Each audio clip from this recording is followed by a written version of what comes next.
The universe mirrors who you believe yourself to be. When you walk, think, and feel as if your dream is already real, you collapse the gap between wanting and having. Most people stay stuck because they wait for results first. In this video, you will learn how to align with the energy of already receiving, activate the law that bends reality, and unlock the secret to manifesting faster than ever before. You must understand that your subconscious mind is not concerned with the truth or falsehood of your assumption. It is only concerned with the feeling, the conviction, the acceptance of that assumption as true. And when you persist in the feeling that your desire is already fulfilled, your subconscious mind, being the builder of your body and the architect of your destiny, will proceed to materialize that assumption in your world, for it cannot do otherwise. This is the fundamental law that governs all creation, the principle that operates beneath every manifestation, the secret that lies behind every transformation, from the invisible to the visible, from the desired to the actual, from the imagined to the real. Your subconscious mind is like the soil of the earth, accepting whatever seed you plant without question, without judgment, without discrimination between what you call good or bad, positive or negative, beneficial or harmful.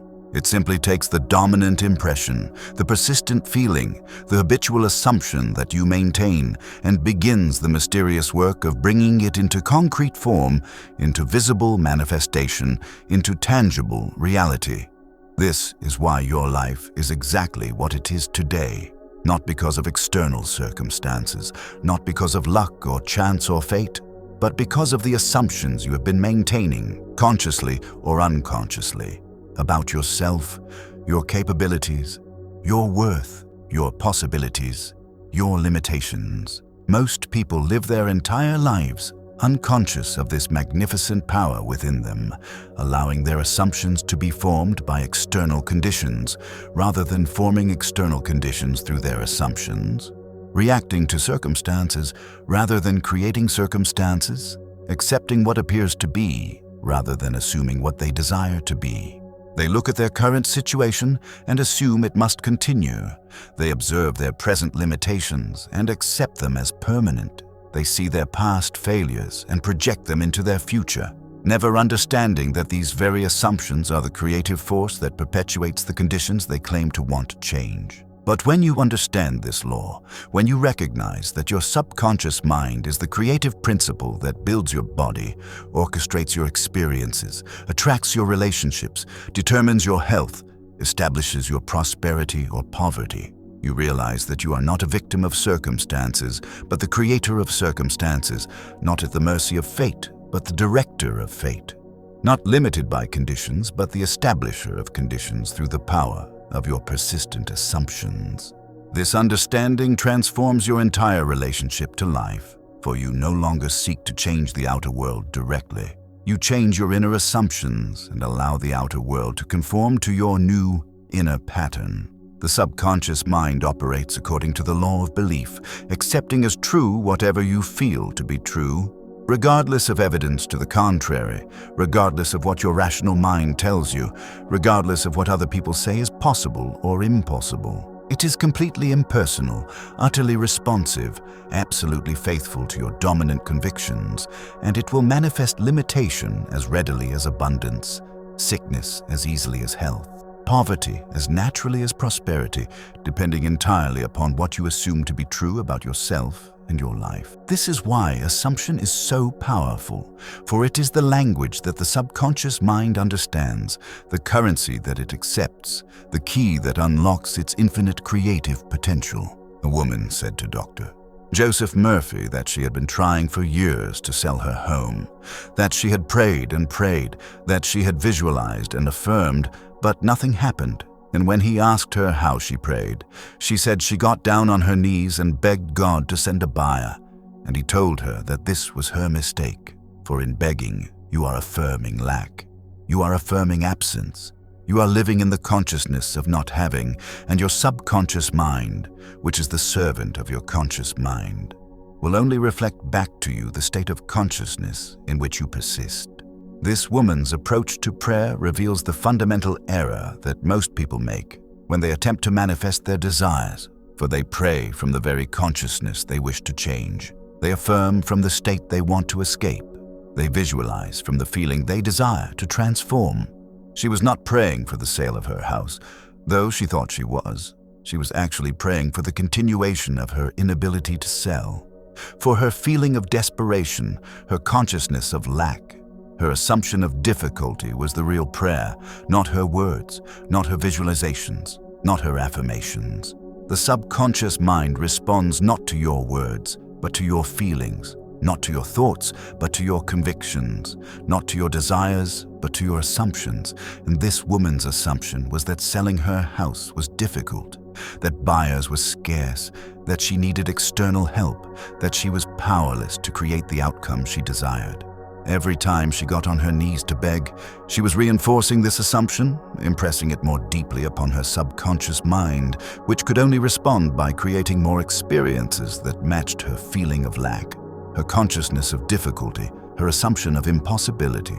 Prayer, properly understood, is not begging, not pleading, not asking for what you do not have, but claiming what you already possess in the invisible realm, accepting what is already yours in consciousness, giving thanks for what is already accomplished in mind before it becomes manifest in form. True prayer is the feeling of the wish fulfilled, the assumption of the desired state, the consciousness of already being what you want to be, already having what you want to have, already experiencing what you want to experience. When you pray correctly, you do not ask God to change your circumstances. You thank God that your circumstances are already changed in consciousness and therefore must change in form. You do not beg for what you lack. You claim what you possess. You do not hope for future fulfillment. You feel present fulfillment. You do not seek to convince God of your worthiness. You accept your worthiness as already established. This is the prayer of faith, the prayer that moves mountains, the prayer that the subconscious mind understands and responds to with manifestation. He instructed her to do something entirely different, to assume that her house was already sold, to feel the relief, the satisfaction, the joy of the transaction being complete, to imagine the handshake with the buyer, to feel the check in her hand, to see herself signing the final papers, and to do this every night before sleep with feeling, with conviction, with the naturalness of something that is already done. And she did this faithfully, persistently, without wavering, and within 3 weeks a buyer appeared out of nowhere, offering her full price without negotiation. And she was astonished, but Dr. Murphy was not astonished, for this is the law. This is how your subconscious mind works. It accepts the dominant conviction, the persistent feeling, and proceeds to make it manifest in your three-dimensional world. The transformations in her practice was not merely a change in technique, but a complete reversal of consciousness, a fundamental shift from the state of seeking to the state of having, from the feeling of lack to the feeling of fulfillment, from the assumption of difficulty to the assumption of completion. Instead of approaching her desire from the outside looking in, she learned to approach it from the inside looking out. Instead of trying to attract a buyer to herself, she assumed herself to be someone whose house was already sold. The specific instructions Dr. Murphy gave her were designed to make the assumption as real and natural as possible, to engage not just her mind, but her emotions, not just her thoughts, but her feelings, not just her imagination, but her entire being. The handshake with the buyer, the feeling of the check in her hand, the act of signing the final papers, these were not mere visualizations, but lived experiences in consciousness, complete scenarios that impressed her subconscious mind with the reality of the accomplished transaction. The timing of her practice was also significant, for the subconscious mind is most receptive to impression during the twilight state between waking and sleeping, when the conscious mind with its doubts and limitations is relaxed, when the critical faculty is suspended, when the deeper mind is accessible to new patterns, new assumptions, new convictions. By impressing the feeling of the completed sale upon her subconscious during this receptive period, she was writing a new program, creating a new blueprint, establishing a new pattern that her subconscious mind would then work to manifest in her outer experience. The speed of the manifestation, 3 weeks from the time she changed her assumption, demonstrates the responsiveness of the subconscious mind to clear, persistent, emotionally charged impressions. When you truly assume the feeling of the wish fulfilled, when you genuinely inhabit the state of already having what you desire, when you consistently maintain that assumption regardless of outer evidence, your subconscious mind immediately begins the work of rearranging circumstances, attracting people and opportunities, orchestrating events to match your inner conviction. The buyer who appeared seemed to come out of nowhere, offering full price without negotiation. But this was not chance, not luck, not coincidence. This was law. This was the natural response of the creative principle to her changed consciousness.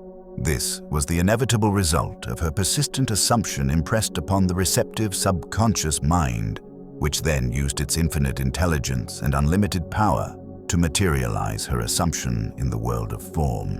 When you act as if your desire is already yours, when you walk in the assumption of the wish fulfilled, you are not pretending, you are not deceiving yourself, you are actually impressing your subconscious mind with the blueprint, with the pattern, with the mold into which your life must flow. For your subconscious mind is the womb of creation. It is the soil in which all seeds are planted, and whatever seed you plant through feeling and conviction will grow and bear fruit after its kind. This principle of acting as if transcends mere positive thinking or wishful hoping, for it requires a complete transformation of your sense of identity, a fundamental shift in how you see yourself in relation to your desire, a genuine change in your consciousness from one who seeks to one who possesses, from one who wants to one who has, from one who hopes to one who knows. It is not about pretending to have what you do not have, but about recognizing that you already have it in the invisible realm of consciousness and therefore must have it in the visible realm of form. The difference between pretending and assuming is profound and crucial, for pretending implies that you know something is not true but are acting as if it were, while assuming implies that you accept something as true and are acting in accordance with that acceptance. When you pretend, there is always an underlying sense of falseness, a knowledge that you are engaging in make-believe, a separation between what you are doing and what you believe. But when you assume, there is a genuine acceptance, a real conviction, a natural expression of what you feel to be true. Your subconscious mind cannot be fooled by pretense. It cannot be deceived by mere acting. It cannot be impressed by superficial behavior that is not backed by genuine feeling and conviction. It responds only to what you sincerely accept as true, what you genuinely feel to be real, what you authentically assume about yourself and your situation.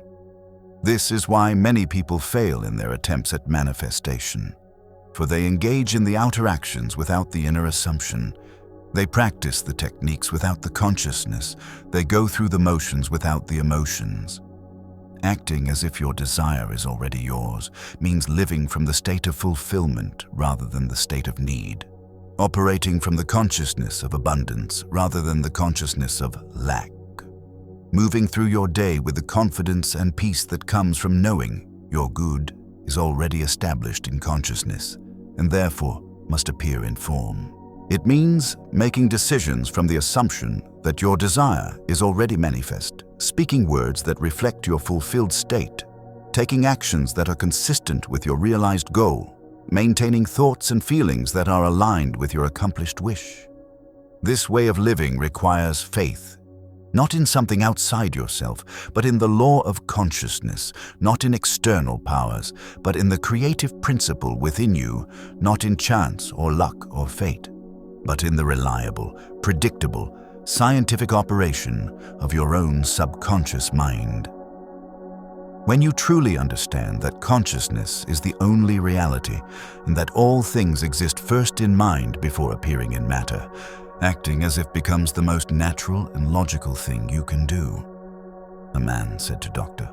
Joseph Murphy in desperation, saying he had been unemployed for 8 months, that he had sent out hundreds of resumes, that he had gone to dozens of interviews, but every door was closed to him, and his savings were nearly gone, and fear was consuming him day and night. And Dr. Murphy asked him what he was feeling as he went to these interviews, and the man admitted that he felt desperate, needy, anxious, afraid of being rejected once again. This man's situation illustrates perfectly how our inner state creates our outer experiences, how our consciousness attracts our circumstances, how our assumptions about ourselves become self-fulfilling prophecies that manifest in our world as conditions that seem to confirm what we believe about ourselves. He was not unemployed because of external factors, though it appeared that way to his rational mind. He was unemployed because of his internal factors, his consciousness of lack, his assumption of rejection, his feeling of desperation and inadequacy. His emotional state was telegraphing itself to every potential employer he met. For people can sense your inner condition even when you try to hide it. They can feel your energy, your confidence or lack thereof, your assumption about yourself and your worth, your expectation of success or failure. The desperation he felt was coming through in his voice, his posture, his presence, creating an impression of neediness and instability that made employers uncomfortable and reluctant to hire him. But more importantly than how others perceived him was how his own subconscious mind was perceiving and responding to his persistent feelings of desperation, fear, and inadequacy. Every time he went to an interview feeling desperate and afraid, he was impressing his subconscious mind with the assumption that he was unemployable, that rejection was his natural state, that finding work was difficult and unlikely. His subconscious mind, being absolutely faithful to his dominant feelings, could only create more experiences that matched those feelings. The 8 months of unemployment, the hundreds of rejected resumes, the dozens of unsuccessful interviews, these were not evidence of a difficult job market or his unsuitability for employment. They were evidence of the law of consciousness in operation. They were the outpicturing of his inner assumptions. They were the manifestation of his persistent feelings of lack, fear, and unworthiness. He had unknowingly programmed his subconscious mind for failure and was experiencing the inevitable result of that programming. Fear, when persistently maintained, becomes a creative force that materializes the very conditions that justify the fear. Doubt becomes a magnet that attracts circumstances that confirm the doubt. Desperation becomes an energy that repels the very thing that would eliminate the desperation.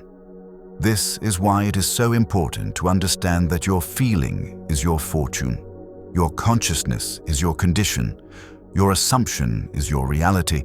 For whatever you persistently feel and assume, your subconscious mind will faithfully create in your outer experience. This was the problem, for his feeling was the real prayer, not his words, not his resumes, not his efforts, but the feeling with which he approached each opportunity, and that feeling of desperation and lack was being telegraphed to everyone he met and was also being impressed upon his subconscious mind, which could only create more experiences that matched that feeling of rejection and failure.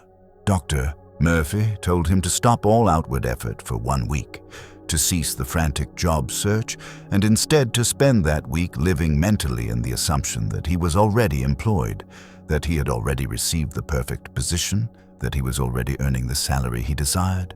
To feel the satisfaction of work well done, to imagine his colleagues congratulating him, to feel the security and peace that employment brings, to live in that state, morning, noon, and night, until it became natural to him, until it became his dominant mood, his habitual feeling. And the man, having nothing to lose, agreed to do this.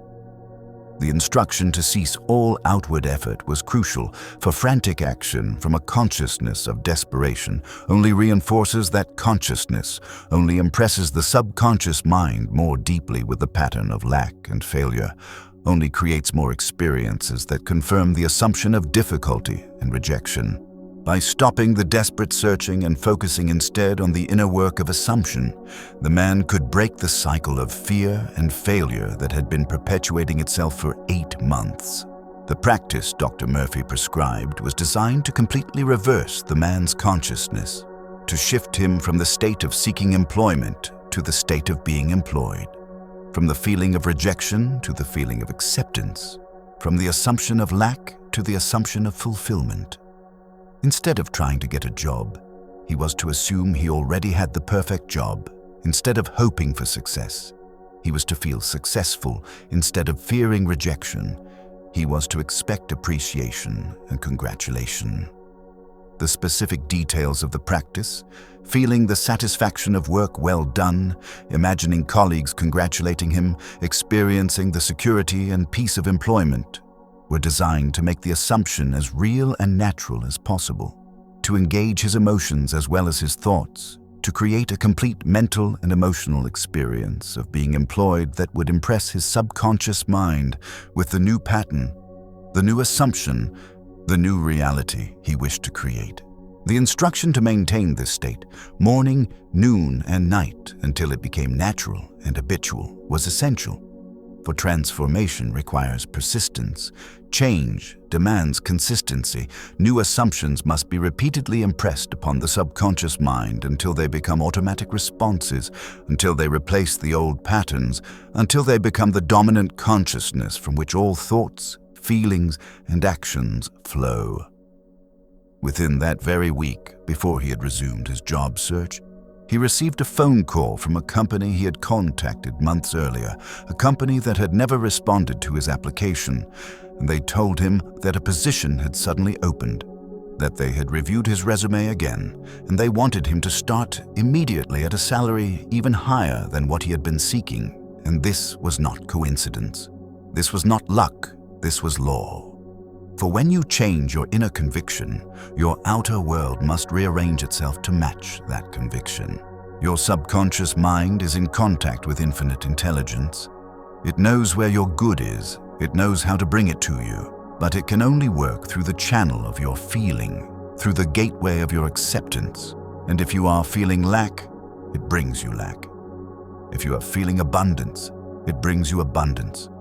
For it is utterly impersonal, utterly responsive, utterly faithful to your habitual state of consciousness.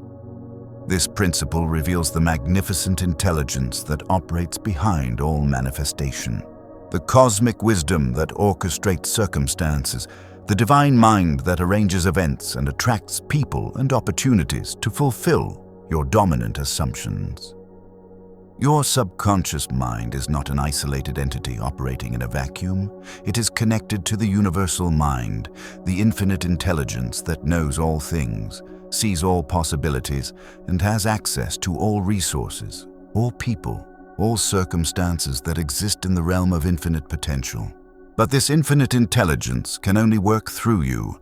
It can only manifest through your consciousness. It can only create through your assumptions. And it is completely dependent upon your feeling, your acceptance, your conviction for the channel through which it operates. If you feel yourself to be limited, it can only express limitation through you. If you assume yourself to be lacking, it can only manifest lack in your experience. If you accept yourself as unsuccessful, it can only create experiences of failure and disappointment. The subconscious mind is utterly impersonal in its operation. It does not play favorites. It does not judge your desires as good or bad, worthy or unworthy. It simply responds to your dominant consciousness, your persistent feelings, your habitual assumptions. It will manifest poverty as readily as prosperity, sickness as easily as health, failure as naturally as success, depending entirely upon what you consistently feel and assume about yourself and your life. This impersonal nature of the subconscious mind is both a blessing and a responsibility, for it means that the law works equally for everyone regardless of background, education, social status, or past experiences. But it also means that you are completely responsible for what you experience, that you cannot blame external circumstances, other people, or bad luck for your conditions, that you must take full responsibility for your consciousness, your assumptions, your habitual feelings. Understanding this principle transforms your entire approach to problem solving and goal achievement. For instead of trying to manipulate external circumstances, you focus on changing internal consciousness. Instead of struggling with effects, you work with causes. Instead of fighting with the outer world, you align with the inner law that creates the outer world. When you know that infinite intelligence is working through your subconscious mind to manifest your assumptions, you stop worrying about how your desires will be fulfilled and focus entirely on assuming that they are already fulfilled. The Bible tells you to pray, believing that you have already received, and you shall receive. This is not mystery. This is not religious sentiment. This is psychological and spiritual law of the first order. For belief is feeling. Belief is the acceptance of something as true. And when you believe you have received before you see any evidence in the physical world, you're impressing your subconscious mind with the pattern of fulfillment, and your subconscious mind, being creative, being the builder of your body and your world, must now produce the evidence that corresponds to your belief.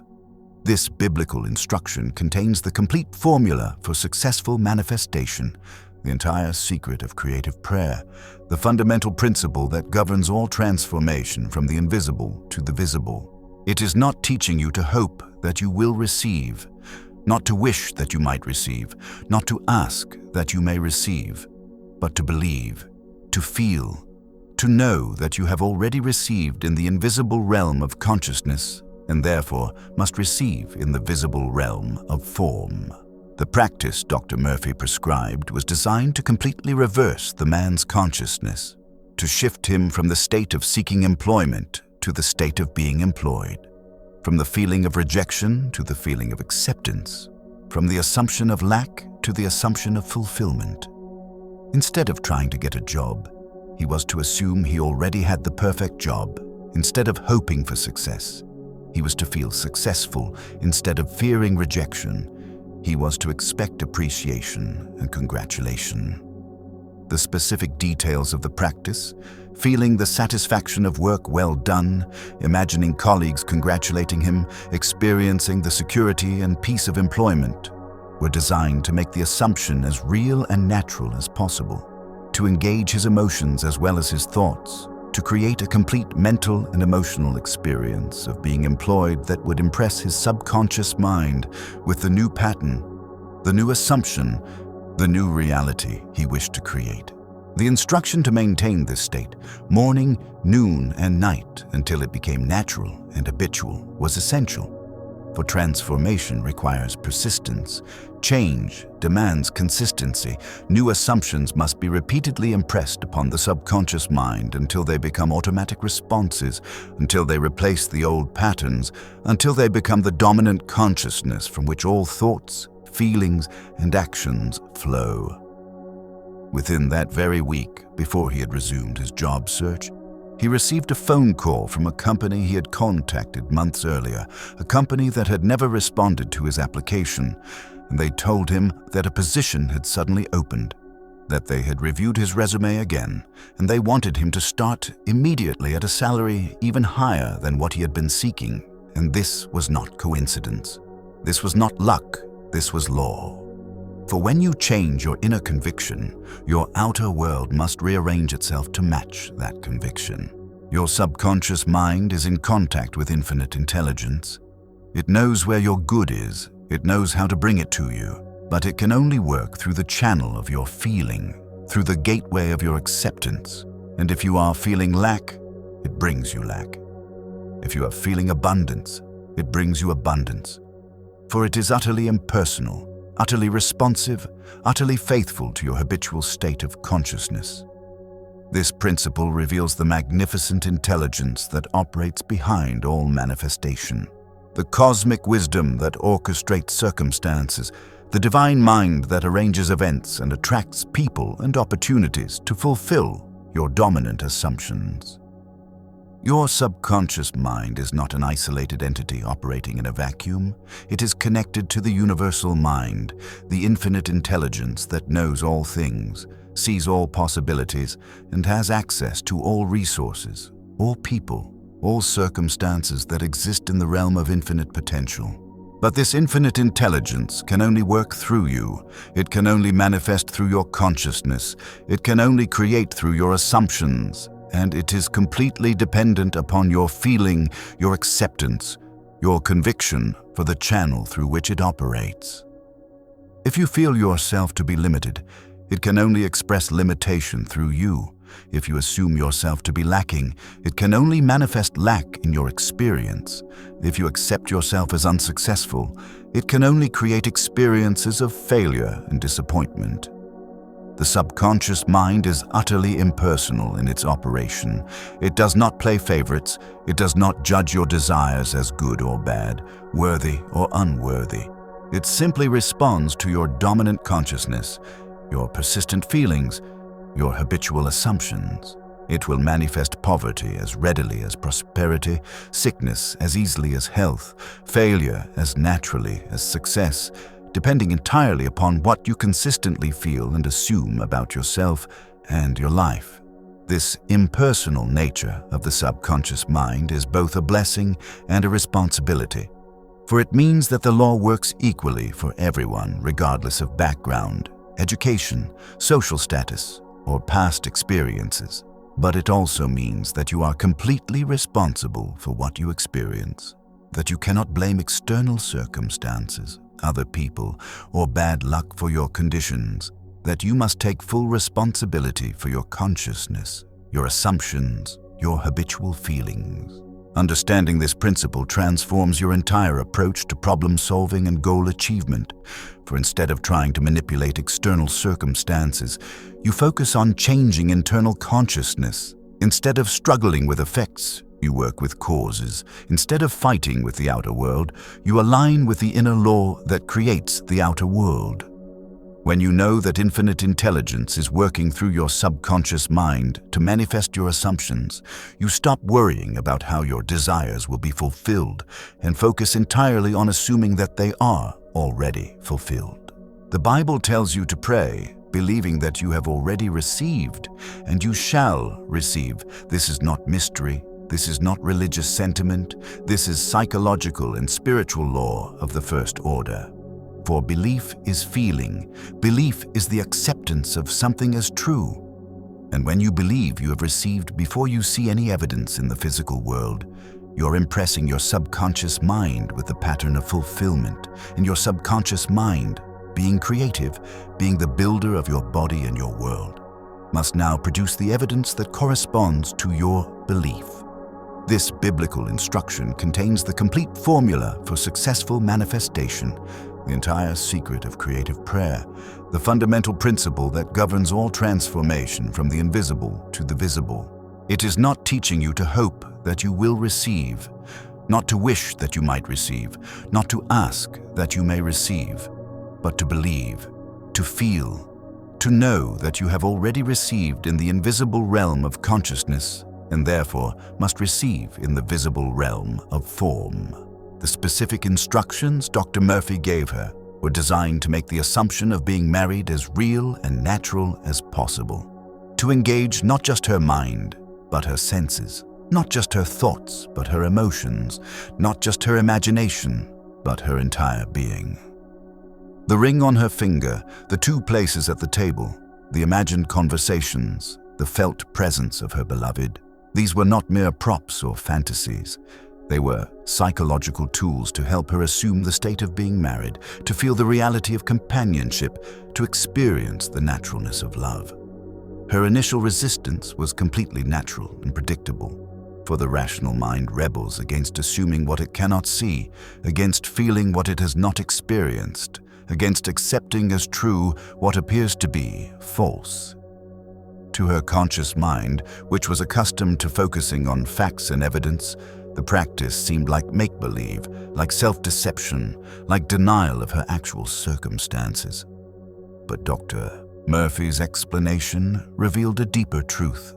that her current beliefs about her singleness, her assumptions about her undesirability, her acceptance of her loneliness as permanent were the real lies, the actual deceptions, the true denials of her potential and possibilities. The limitation she was experiencing was not a fact, but an assumption, not a reality, but a belief, not a truth, but a conviction that could be changed through the power of assumption. The realm of infinite possibilities that he referenced is not a metaphysical fantasy, but a psychological reality. The dimension of consciousness where all potentials exist simultaneously, where every desire already has its fulfillment, where every problem already has its solution, where every lack already has its supply. In this realm, her perfect partner already existed. Her ideal marriage was already real. Her deepest desires for love and companionship were already fulfilled. Her work was not to create this reality, but to appropriate it, not to make it happen, but to accept that it had already happened in consciousness, and therefore must happen in form, not to manipulate external circumstances, but to align with internal truth. The way to do this appropriation was through feeling, through assumption, through acting as if, for these were the languages that the subconscious mind understood, the methods through which consciousness translated invisible potential into visible form. She began this practice faithfully, and at first it felt mechanical, artificial, but as she persisted, something shifted within her. The feeling became natural, became real, became her dominant state, and she began to move through her days with a quiet confidence, a peaceful expectation, a sense of being already blessed, and within a few months, she met a man at a social gathering she had almost not attended, and there was an immediate recognition, a naturalness between them, and within the year they were married, and she wrote to Dr. Murphy, saying that it was exactly as she had imagined, exactly as she had felt in her daily practice, for she had impressed the image so deeply into her subconscious mind that when the corresponding man appeared in her outer world, she recognized him instantly, and he recognized her. For consciousness always attracts its own likeness, feeling always magnetizes its corresponding form, and assumption always hardens into fact when you persist in it without doubt, without wavering, without contradiction.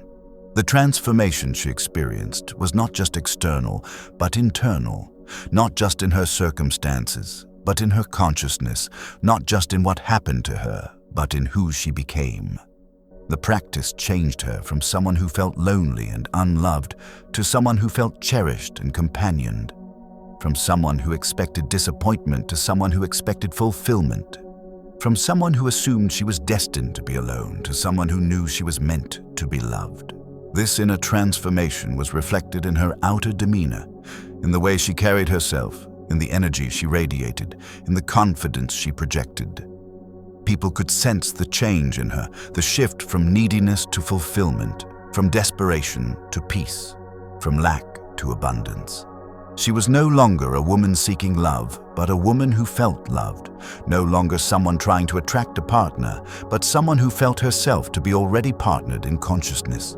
The social gathering where she met her future husband was one she had almost not attended, and this detail reveals how the subconscious mind orchestrates circumstances to fulfill our assumptions, how it guides us to the right place at the right time, how it arranges the meetings and opportunities that will materialize our inner convictions. Had she not been practicing the assumption of being married, had she not been living in the feeling of being loved, she might have stayed home that evening and missed the very meeting that would fulfill her desire. The immediate recognition between them was not chance or romantic fantasy, but the natural result of consciousness attracting its own likeness, of assumption manifesting its corresponding form. She had been living for months in the consciousness of being loved by the perfect man, feeling his presence, imagining their conversations, experiencing their connection, and when the actual man who matched that consciousness appeared in her world, the recognition was instant and mutual. The fact that their relationship unfolded exactly as she had imagined and felt in her practice proves the power of assumption to create reality, demonstrates how the subconscious mind uses our persistent feelings and convictions as blueprints for manifestation.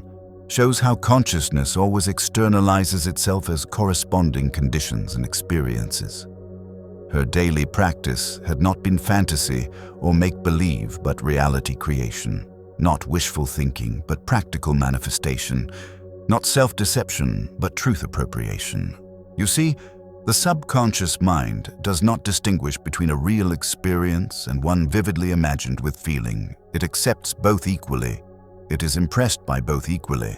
And therefore, when you imagine your desire as already fulfilled and sustain that feeling, your subconscious mind begins to work on the invisible plane to arrange circumstances, to align events, to attract people and opportunities that will make the invisible visible, the subjective objective, the desired manifest.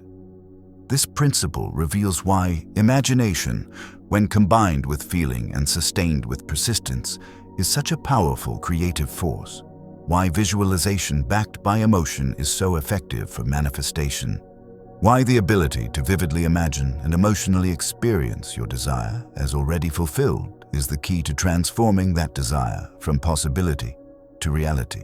Your subconscious mind treats your imagined experiences as if they were actual experiences, your felt assumptions as if they were established facts, your emotional convictions as if they were proven realities. This is why worry is so destructive.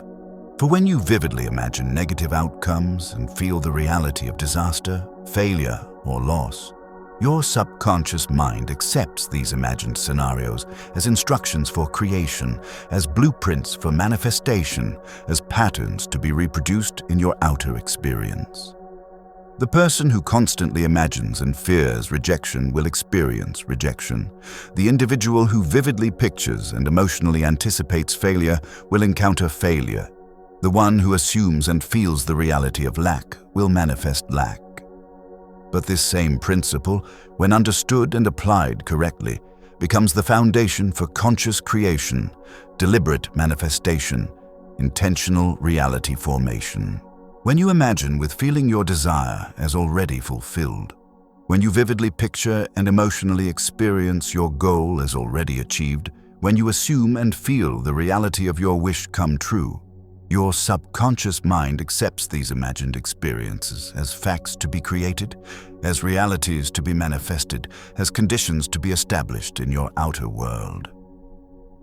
The work that your subconscious mind does on the invisible plane is beyond the comprehension of your conscious mind, involving the coordination of countless factors, the alignment of innumerable circumstances, the orchestration of people and events across time and space to create the conditions that will allow your assumption to become manifest. It operates through what appears to be coincidence and synchronicity, through seemingly chance meetings and unexpected opportunities, through apparently random events that are actually precisely arranged to fulfill your dominant convictions. This invisible work begins immediately when you assume the feeling of the wish fulfilled. It starts the moment you genuinely accept your desire as already accomplished.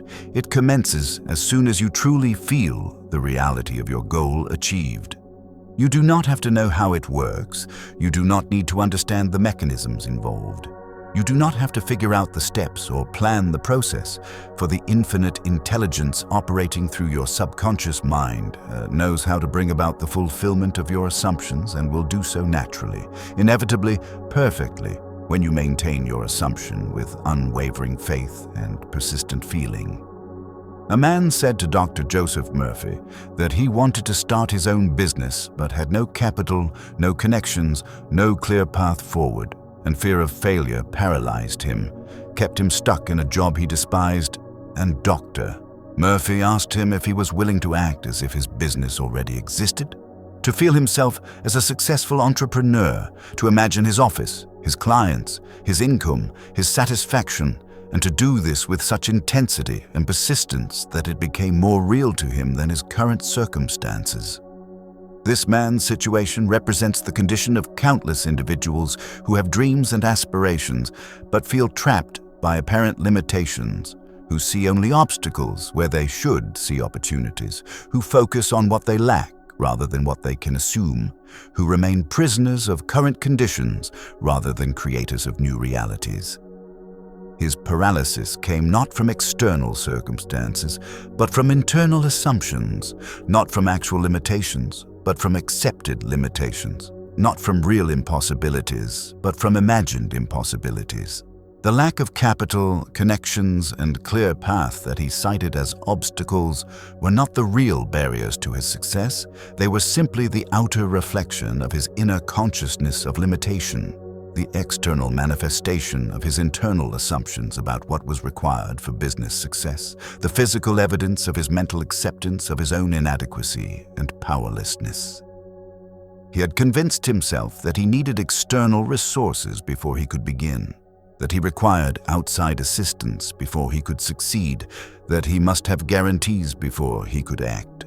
But Dr. Murphy understood that all external resources flow from internal consciousness, that connections are attracted by the assumption of connectedness, that capital appears when you assume yourself to be financially capable, that clear paths emerge when you walk in the assumption of certain destination. The man's fear of failure was the very thing ensuring his failure, for fear is a negative assumption that creates the conditions it anticipates, an expectation that magnetizes the experiences it dreads, a conviction that materializes the circumstances it seeks to avoid. The question about his willingness to act as if his business already existed was designed to test his readiness to transcend the limitations of his current circumstances, to move beyond the evidence of his senses, to operate from faith rather than fear, from assumption rather than appearance, from consciousness rather than conditions, acting as if required him to assume a completely different identity, to feel himself as someone he had never been, to experience success he had never achieved, to inhabit a reality he had never lived. The specific elements Dr. Murphy mentioned, imagining his office, his clients, his income, his satisfaction, were designed to make the assumption as concrete and detailed as possible, to engage all his senses in the creation of the new reality, to make the imagined experience so vivid and compelling that it would impress his subconscious mind more deeply than his current circumstances, more powerfully than his present limitations, more convincingly than his existing fears. The man said he would try, and Dr. Murphy corrected him, saying, "Do not try, do not hope, do not wish, but assume, accept, appropriate, for trying implies effort and doubt, but assuming implies acceptance and conviction, and it is conviction that impresses the subconscious, it is acceptance that opens the door to manifestation." The man began to practice this daily. He would sit quietly and imagine himself in his own business. He would feel the pride of ownership, the satisfaction of serving his customers, the freedom of being his own employer. He would see himself signing contracts, receiving payments, expanding his operations, and he did this not with strain, not with desperation, but with the naturalness of one who knows that what he is feeling is already true in the invisible realm, and must therefore appear in the visible realm. The correction from trying to assuming was crucial, for the word try contains within it the seeds of failure, the assumption that success is uncertain, the implication that the outcome is in doubt. When you try to do something, you are operating from the consciousness that you might not succeed, that failure is possible, that the result is questionable, and this very consciousness becomes a creative force that tends to produce the failure you unconsciously expect. But when you assume, you operate from the consciousness that success is already established, that the outcome is certain, that the result is inevitable. For assumption implies acceptance, conviction, the feeling that what you are assuming is already true in consciousness and therefore must become true in form. This shift from trying to assuming transforms your entire approach from hopeful effort to confident expectation, from doubtful struggle to certain accomplishment, from fearful action to faithful appropriation. The daily practice he established was designed to saturate his consciousness with the new assumption, to impress his subconscious mind so deeply with the pattern of business success that it would become his dominant conviction, his natural expectation, his automatic assumption about himself and his capabilities.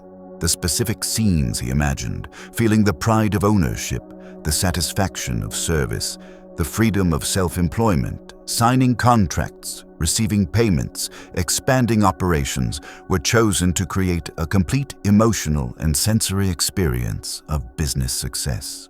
The quality of his practice was as important as the consistency, for he did this not with strain or desperation, not with anxious effort or fearful hoping, but with the naturalness and peace that comes from knowing that what you are assuming is already true in the invisible realm of consciousness, and therefore must appear in the visible realm of form.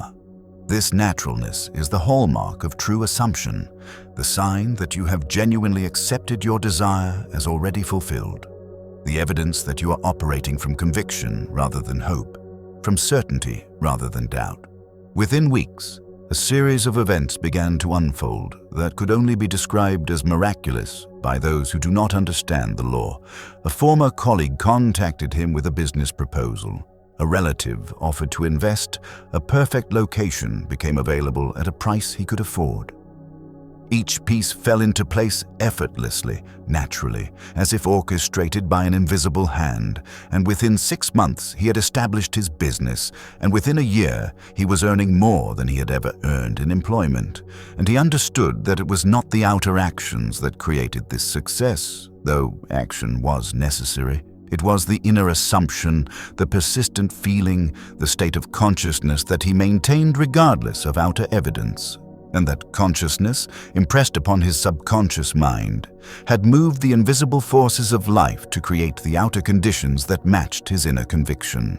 This is the secret that the mystics have taught throughout the ages, that the kingdom of heaven is within you, that all things are possible to him who believes, that as you sow in consciousness, you reap in experience, and the way you sow in consciousness is through feeling, through assumption, through living mentally in the state of the wish fulfilled until that state becomes your natural dwelling place, your habitual consciousness. The ancient wisdom that has been preserved and transmitted through countless generations of spiritual teachers, mystics, and sages all point to this one fundamental truth, that the creative power of the universe operates through human consciousness, that the kingdom of heaven, the realm where all desires are already fulfilled, where all problems are already solved, where all needs are already supplied, exists within the consciousness of every individual, waiting to be discovered, accessed, and appropriated through the power of assumption. When the mystics spoke of the kingdom of heaven being within you, they were not referring to a future destination or a metaphysical location, but to a present reality, a dimension of consciousness where all possibilities exist simultaneously, where every desire already has its fulfillment, where every lack already has its supply, where every problem already has its solution. This kingdom is not something you must earn or achieve or deserve, but something you must recognize, accept, and appropriate through the understanding and application of the law of assumption. The statement that all things are possible to him who believes reveals that belief, properly understood as feeling and conviction rather than mere intellectual agreement, is the key that unlocks the infinite potential that exists within consciousness, the force that transforms possibility into reality, the power that manifests the invisible as visible form. But this belief must be complete, persistent, unwavering, for partial belief produces partial results. Temporary belief creates temporary manifestations, and doubtful belief generates doubtful outcomes.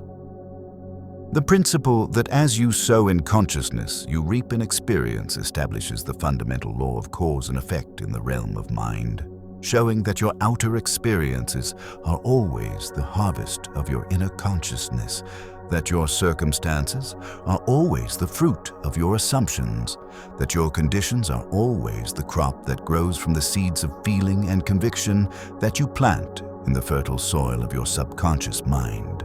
The way you sow in consciousness is not through mental effort or intellectual understanding, not through positive thinking or wishful hoping, but through feeling, through assumption, through the emotional acceptance of your desire as already fulfilled, through living mentally and emotionally in the state of already having what you want until that state becomes as natural to you as your current circumstances, as familiar to you as your present conditions, as real to you as your existing experiences. When you truly act as if your desire is already yours, when you genuinely feel the reality of your fulfilled wish, you are not engaging in make-believe or fantasy. You're engaging with a higher law, a law that transcends the limitations of the five senses, a law that operates in the realm of consciousness where all things exist as possibilities waiting to be called forth into manifestation through your recognition, your acceptance, your appropriation. This higher law that you engage when you truly assume the feeling of the wish fulfilled is not subject to the restrictions and limitations that govern the physical world. It is not bound by what your rational mind considers possible or impossible. It is not constrained by what your past experience tells you is likely or unlikely. It operates in the dimension of pure consciousness, where thought is creative, where assumption is causative, where feeling is the force that transforms invisible potential into visible form.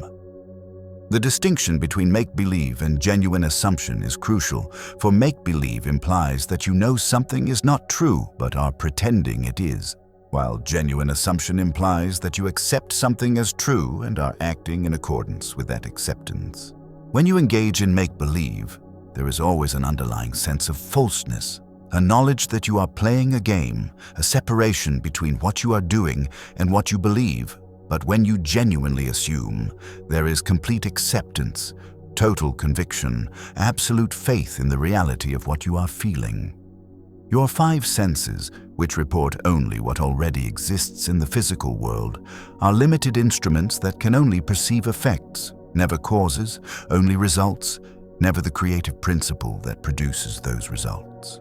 They show you what has already been created by consciousness, but cannot reveal the process of creation itself. They inform you of present conditions, but cannot show you the infinite possibilities that exist beyond those conditions. The realm of consciousness, where all things exist as possibilities, is not a metaphysical fantasy, but a psychological reality, the dimension of mind where every potential already has its fulfillment, where every desire already has its satisfaction, where every need already has its supply. In this realm, your perfect health already exists. Your ideal relationship is already real. Your desired prosperity is already yours, waiting only for your recognition, your acceptance, your appropriation through the power of assumption. Recognition means seeing that your desire already exists in consciousness. Acceptance means believing that it is already yours, and appropriation means taking possession of it through feeling, through assumption, through living in the consciousness of already having what you want.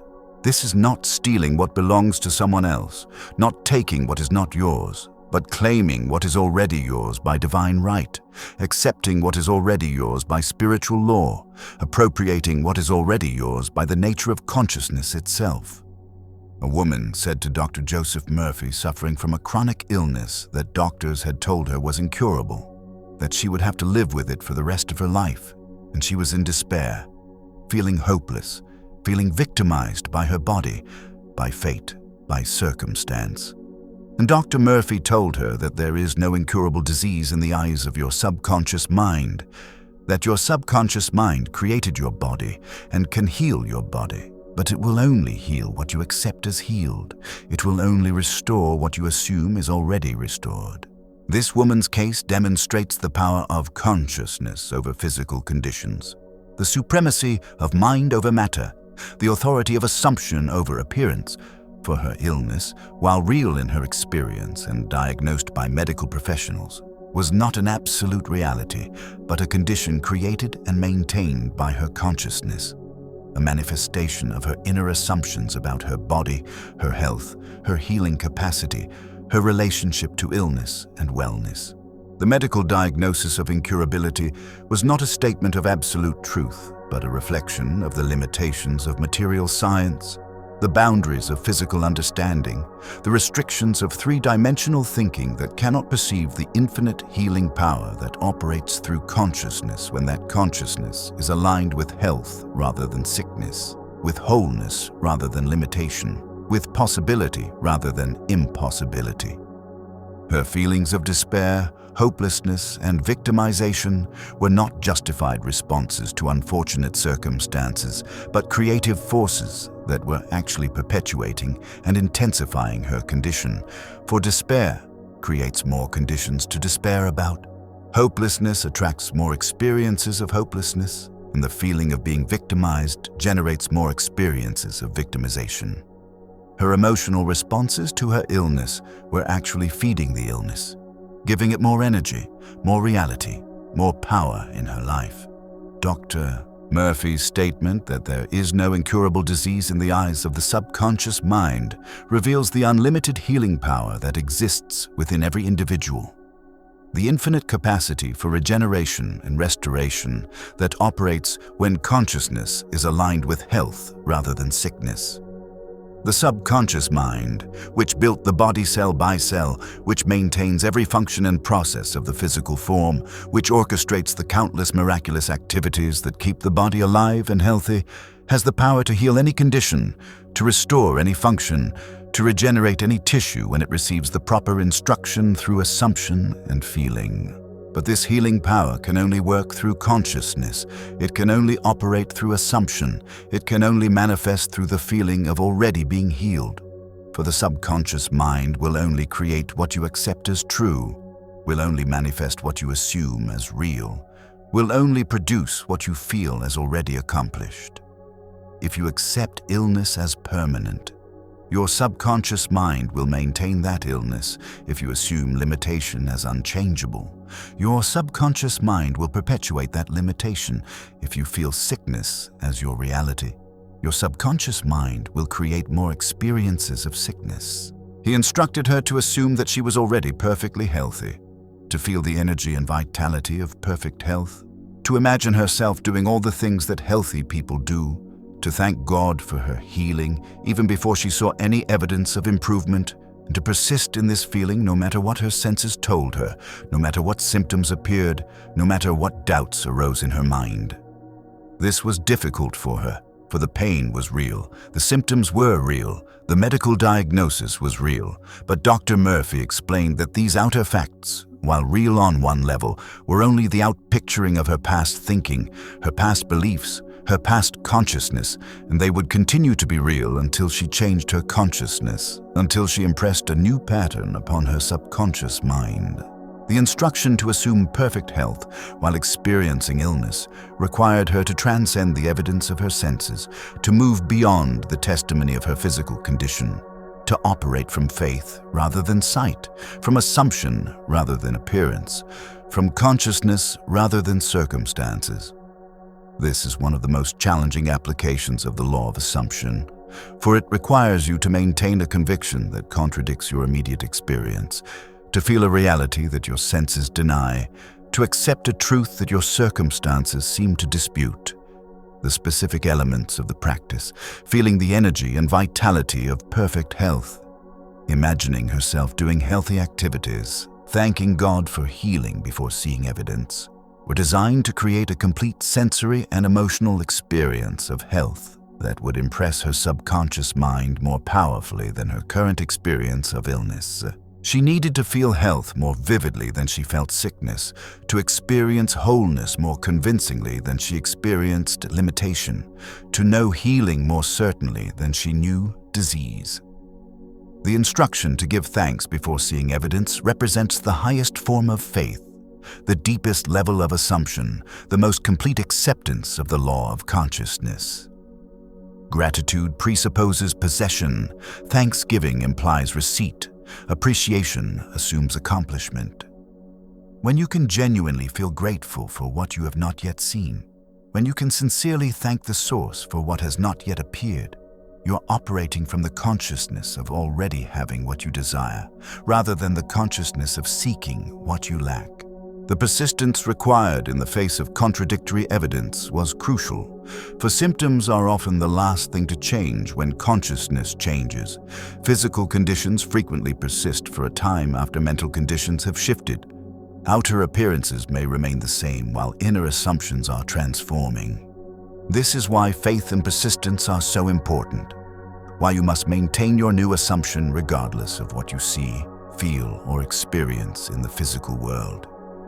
Her resistance was natural and understandable, for the rational mind rebels against accepting as true what the senses report as false, against feeling healthy while experiencing illness, against assuming wholeness while seeing limitation. But Dr.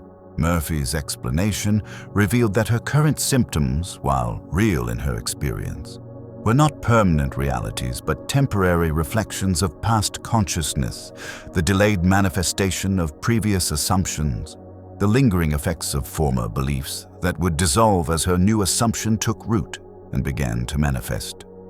She began the practice of assuming perfect health. She would lie down several times a day and imagine herself completely well. She would feel herself moving freely without pain. She would see herself vibrant and energetic. She would repeat to herself, "I am whole, I am perfect, I am healthy," and she would do this with feeling, with conviction, with gratitude. At first, nothing changed in her outer condition. The symptoms persisted, the pain continued, and doubt would creep in. But she had been taught to persist, to remain faithful to her assumption regardless of appearances, for appearances are only the delayed reflection of past consciousness.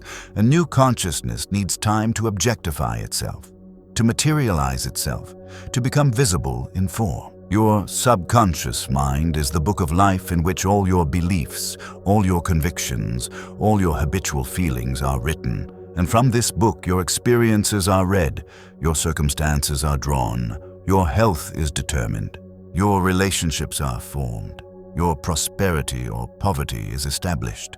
And if you want to change what is written in your experience, you must first change what is written in your consciousness. And you do this not by struggling, not by forcing, not by anxious effort, but by assuming the feeling of your wish fulfilled and persisting in that assumption until it becomes natural, until it becomes your habitual state. This metaphor of the subconscious mind as the book of life reveals the fundamental relationship between consciousness and experience, showing how every aspect of your outer world is simply the external manifestation what is written in the inner world of your subconscious beliefs, convictions, and habitual feelings. Just as a book contains the words and ideas that create the story when read, your subconscious mind contains the assumptions and convictions that create your life story when expressed as experience. Everything you experience in your outer world, every condition you encounter, every relationship you form, every level of health you enjoy or endure, every degree of prosperity or poverty you experience, all of it is drawn from the contents of your subconscious mind.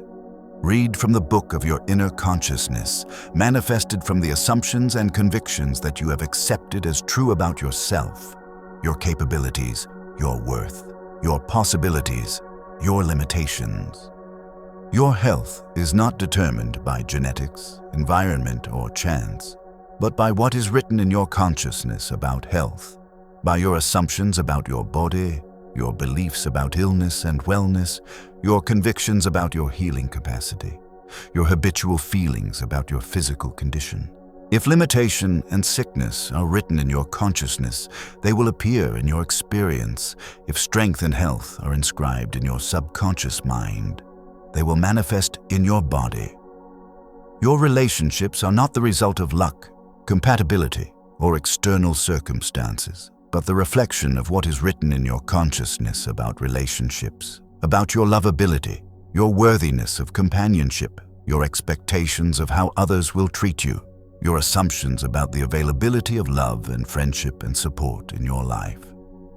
If loneliness and rejection are written in your subconscious mind, you will experience loneliness and rejection. If love and acceptance are inscribed in your consciousness, you will attract love and acceptance.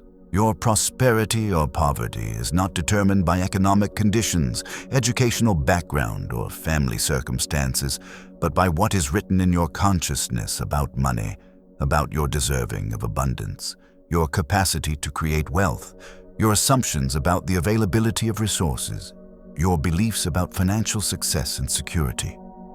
If lack and limitation are written in your subconscious mind, You will experience lack and limitation if abundance and prosperity are inscribed in your consciousness. You will manifest abundance and prosperity.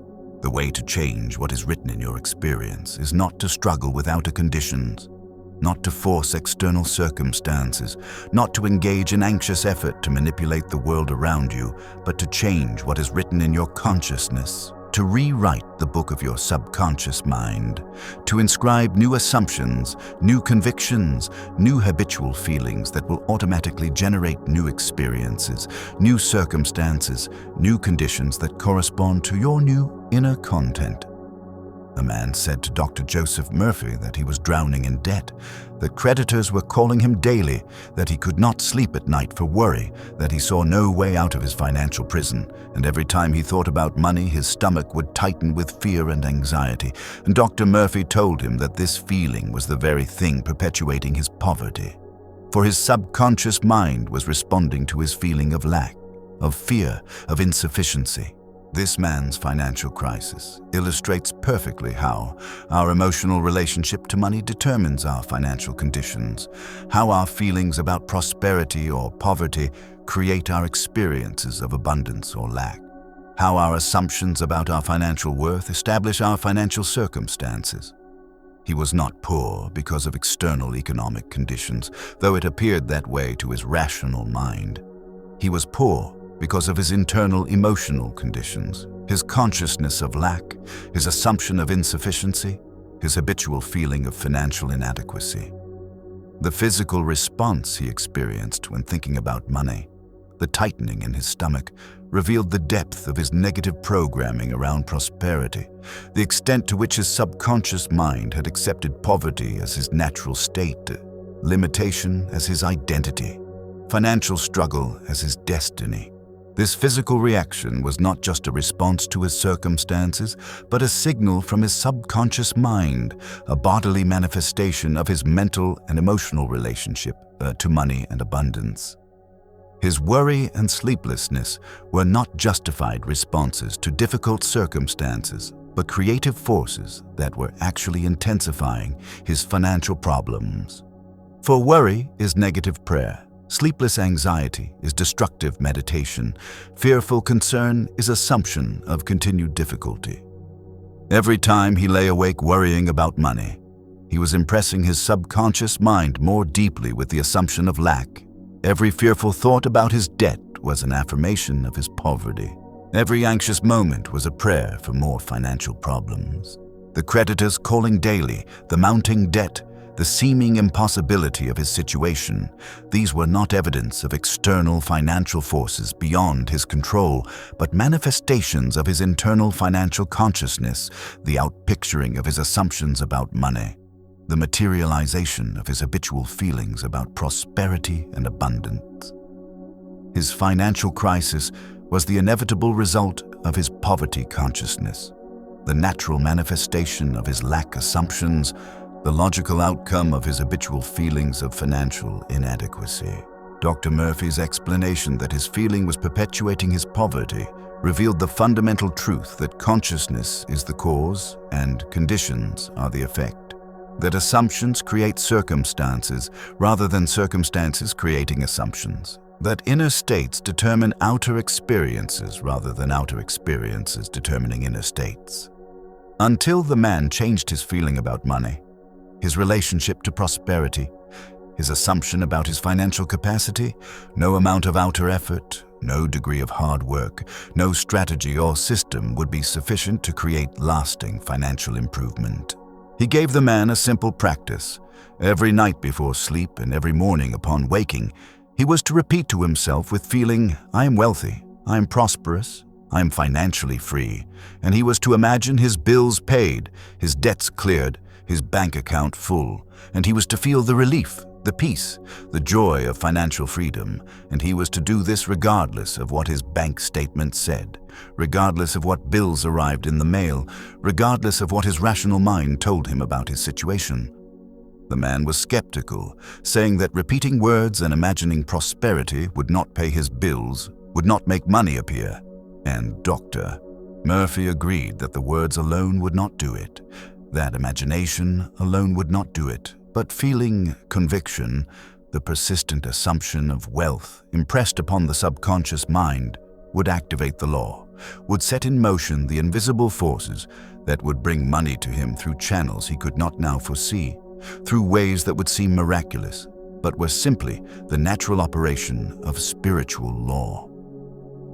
The practice Dr. Murphy prescribed was designed to completely reverse the man's financial consciousness, to shift him from the assumption of poverty to the assumption of wealth, from the feeling of lack to the feeling of abundance, from the consciousness of debt to the consciousness of prosperity.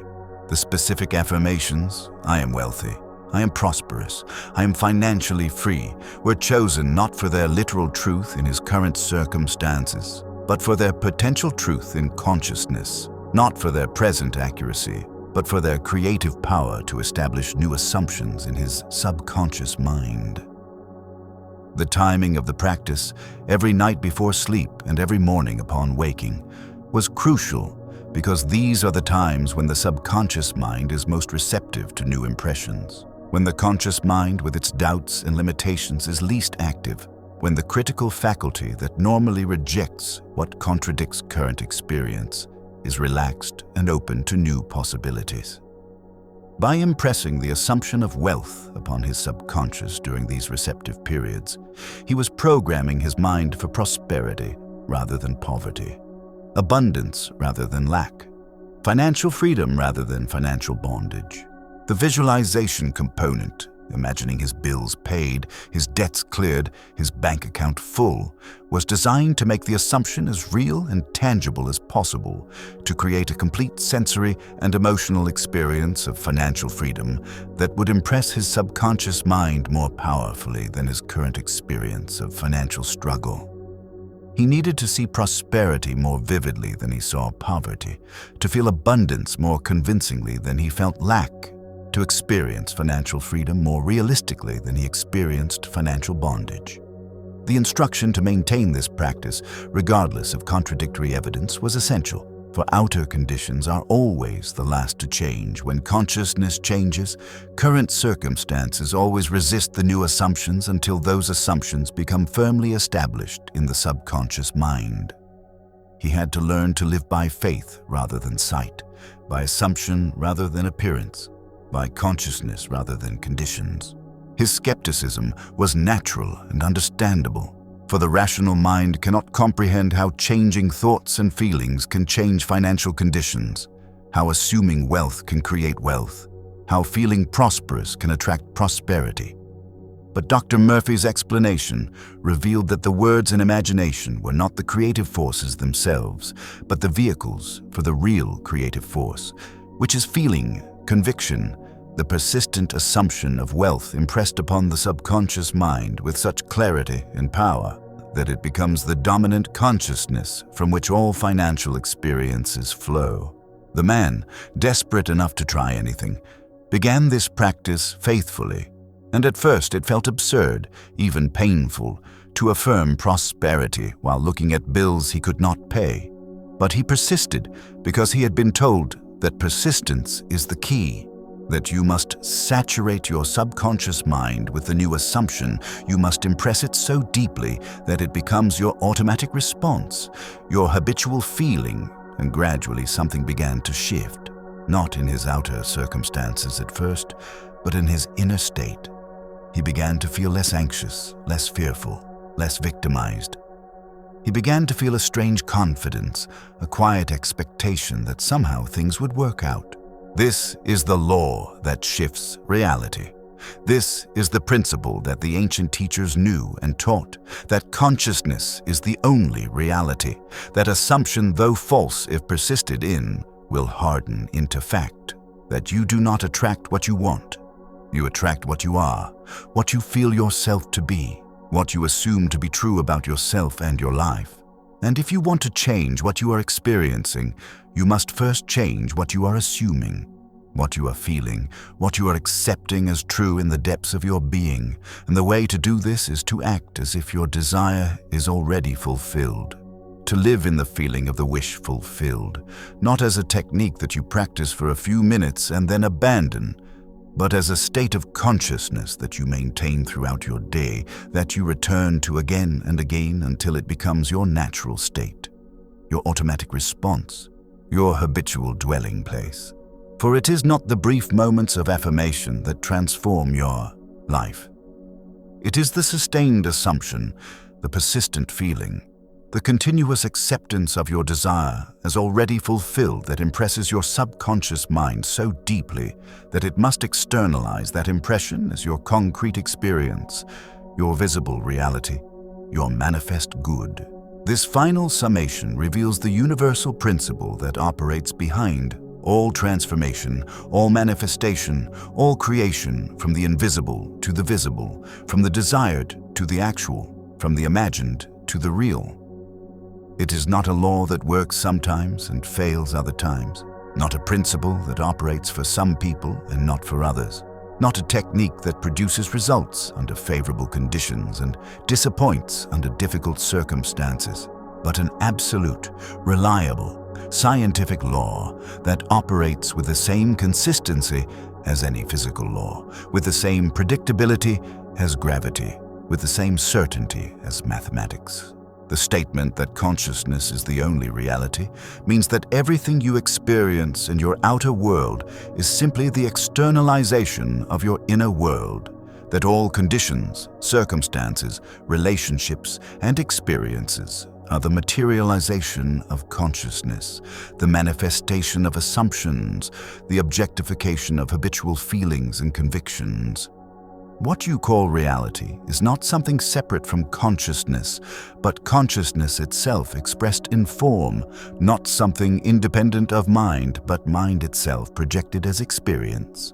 The principle that assumption, though false if persisted in, will harden into fact, reveals the creative power of persistent conviction regardless of current evidence, showing that what you consistently assume to be true about yourself and your life will eventually become true in your experience. That what you persistently feel and accept will ultimately manifest as your reality, that what you habitually dwell upon in consciousness will invariably appear in your circumstances. The distinction between attracting what you want and attracting what you are points to the fundamental truth that manifestation is not about manipulating external forces to bring you what you desire, but about becoming in consciousness what you wish to experience in form, not about getting something outside yourself, but about expressing something within yourself, not about attracting conditions to match your desires, but about creating conditions to match your assumptions. When you truly understand this law, when you fully grasp this principle, when you completely accept this truth, you realize that you are not a victim of circumstances, but the creator of circumstances, not at the mercy of conditions, but the establisher of conditions, not limited by your past or present, but empowered to create your future through the conscious direction of your assumptions, your feelings, your habitual states of consciousness. The transformation that this understanding brings is not just in your outer circumstances, though they will change to match your new consciousness, but in your entire sense of identity, your relationship to life, your understanding of your own power and potential. You stop trying to change the world and start changing yourself. You stop fighting with effects and start working with causes. You stop being a reactor to life and become a creator of life through the magnificent power of assumption persistently maintained until it hardens into the facts of your experience.